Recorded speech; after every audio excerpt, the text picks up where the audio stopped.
Hello guys, welcome back to my moms channel. আমাদের কলকাতা মাঠে volleyball match ছিল। So প্রথমেই আমাদের প্রেয়ার হয়ে যাচ্ছিল কুচবিহারের, আমাদের খেলা ছিল ফাইনাল ম্যাচ। আমাদের কুচবিহারের সাথে সেরকম কোনো শর্টস নেওয়া হয়নি, তাই ভবানী সংঘের সাথে যেই শর্টসটা নেওয়া হয়েছে, মানে সেমিফাইনালের দিন জিতে আমরা ফাইনালে উঠি, এটা ভবানী গার্লসের সাথে খেলা হয়েছিল, ভবানী সংঘ। সেখানে আমরা জিতে ওদের সাথে ফাইনালসে উঠি।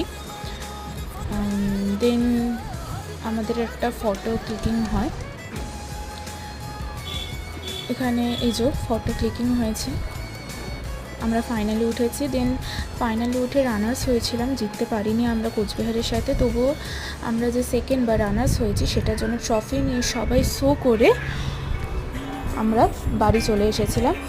প্লিজ চ্যানেলটা ভালো লাগলে সাবস্ক্রাইব অ্যান্ড লাইক করে দেবেন।